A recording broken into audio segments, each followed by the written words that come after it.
Hey guys, good morning. I hope you're full of energy after all this long week of your summer mini vacations. And we're gonna start our new week with our classes online. And today we're going to learn how to identify complete subject and complete predicate in a sentence. We're gonna start by reviewing a little bit before I start. I hope that you guys watch the video of the song about what is a subject and what is a predicate. It's very important for you guys to listen to the song. If you have not done it, I suggest that before we continue, you go back and you listen to the song because it's very important for you guys to review and remind yourself what is a predicate and what is a subject, because if you have clearly those two ideas, this is going to be much easier for you guys to understand and how to identify the complete subject and the complete predicate. Okay, so we're going to start reviewing what is the subject. Remember that the subject is who we're talking about in the sentence. Okay, I repeat again, the subject is who we are talking about in the sentence. And the predicate is the action. What is the subject doing? If you guys have very clear these two concepts, this is going to be very easy for you. Okay, so I repeat again. Remember, a subject is who the sentence is about, and the predicate is what the subject is doing. Okay, an action: washing my teeth, writing a song, playing my ukulele, cooking dinner. Okay, if you have clear these two definitions or concepts, this is going to be easy for you. Okay, I'm going to give you some clues that we are going to use to make it easier to identify complete subject and complete predicate. Okay, so if you can see over here in the PPT, I have a question. It says how to identify a complete subject and a complete predicate in a sentence. Well, what do we need to ask when we're reading the sentence to know and identify the complete subject in the sentences? You always have to ask the question who. Okay, that is very important. Repeat after me. Who. To identify the complete subject, you always guys need to ask the question who. If you can see over here, I have a teacher. Her name is Miss Smith, and I have a turkey. Okay, so who, remember, is a subject. It can be a person or it could be an animal. Okay, and then we have a question to identify the complete predicate. Okay, and that question, as you can see in the PPT, is what. Okay, remember, so if you already identify who is doing the action in the sentence, that is your complete subject. What is that subject doing is the complete predicate. Okay, why do we call it complete subject and complete predicate? Well, because it's not only a word. Okay, when we're going to be working on this, you're going to see that we're going to divide the sentence in two parts. That's why we call it complete subject and complete predicate, because it's not only a word or a single word in the sentence like a noun or like a verb. It's called different. That's why we call it complete, because it's a group of words that help us identify what is a complete subject and a complete predicate. So let's go over again. Okay, to identify the complete subject, you always ask the question who. Okay, who is cleaning the house? Who is climbing the tree? Who is washing the dishes? Okay, and that person or that animal that is doing that action is what we call complete subject. Now, what is that person doing, or what is the subject doing, is my predicate. What? Okay, my mom is washing the dishes. The monkey is climbing the tree. My brother is cooking the dinner. Okay, all those actions are what we call a complete predicate. Okay, hands on. Okay, we're going to start how to identify first the complete subject. As you can see over here, I have it. It says find the complete subject in the following sentence. And I have a reminder for you guys. Remember, always ask who. Okay, So we're going to read the sentences together. We're going to read them 3 times. Okay, and when Miss Arlene is reading, I want you guys to repeat along with Miss Arlene. So we're going to start with number 1, and it says, the huge elephant likes to eat peanuts every day.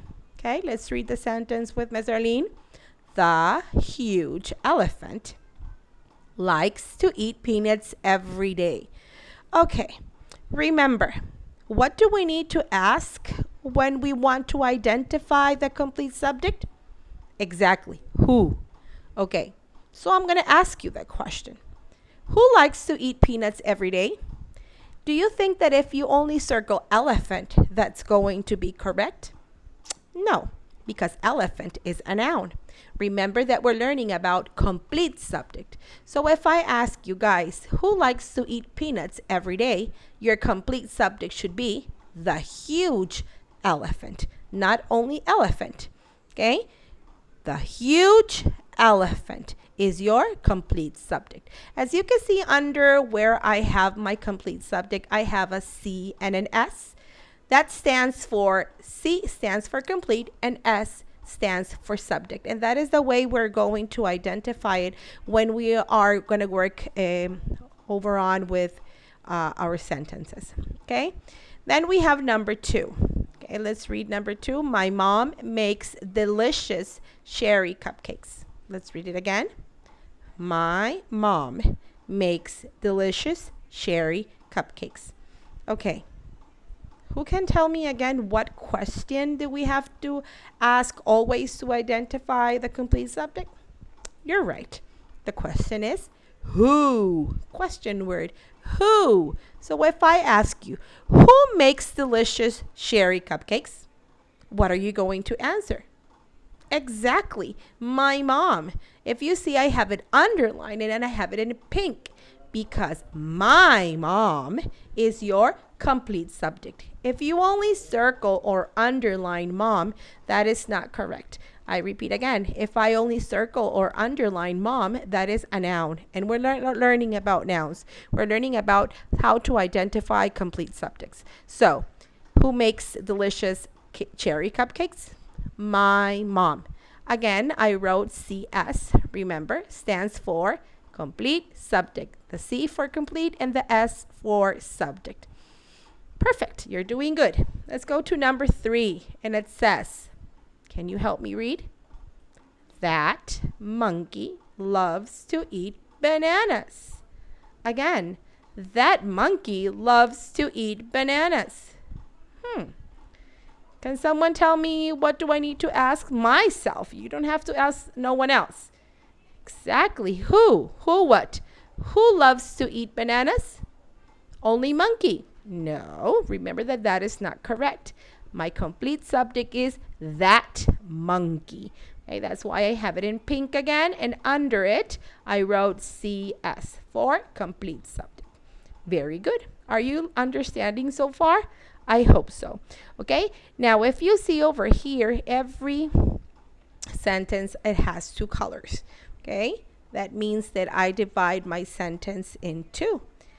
The pink side and the black side. Okay, my pink side is my complete subject. And I'm using different colors so you guys can understand what are we going to do later on. Okay, we're going to move to our next page. And here, now that we already identify and we already found my complete subject, now we're going to find my complete predicate. Okay, so it says, I have a reminder just like I had before, and it says, remember, always ask, what is the subject doing? To find out who or what is the complete predicate of my sentence, I need to ask this question. What is your subject doing? Okay, I already have in pink over here the huge elephant. That is my subject. You remember, that's why it's in pink. So you're going to ask, what is the huge elephant doing? What? What is my subject doing? The huge elephant. What is the huge elephant doing? You got it correct. The huge elephant likes to eat peanuts every day. Now, if you see this side, I put it in blue. And under my blue part, I wrote CP. CP stands for complete predicate. Now, if you can see over here, I use a little line to divide my sentence. And I need you guys to focus on that, because later on when you are going to identify or circle or underline your complete subject and your complete predicate, this is a little tip that I use for you guys to understand that from the beginning where that sentence ends in that between that two lines, that is the two parts of your sentence. Okay, so if you see over here, I have the huge elephant in pink likes to eat peanuts every day is my complete predicate, because that's what the huge elephant likes to do. Okay, let's move to number 2. Can you help me read the sentence? My mom makes delicious cherry cupcakes. I'm using the same sentence that I used before so you can understand a little bit better. Okay, we already said that my mom is my complete subject. So remember what I have to ask. What is my subject doing? What is my mom doing? My mom makes delicious cherry cupcakes. So makes delicious cherry cupcakes is my complete predicate. Why? Because this is telling me what my complete subject is doing. My mom is making delicious cherry cupcakes, or makes delicious cherry cupcakes. Okay, that's why I use again CP, that stands for complete predicate. Then I have number 3, and it says that monkey loves to eat bananas. Remember that we read that sentence before, and we already said that that monkey is my complete subject. Okay, that's why it's in pink, remember? So what do we need to ask to find the complete predicate? Exactly. Ask the question, what is your subject doing? So what is my complete subject doing? What is that monkey doing? Or what does it do? It loves to eat bananas. That monkey loves to eat bananas. What does he like to do? He loves to eat bananas. So loves to eat bananas is my complete predicate. Okay, so if you see, again, I use 2 colors for you guys understand a little bit better how to identify your complete subject and how to identify your complete predicate.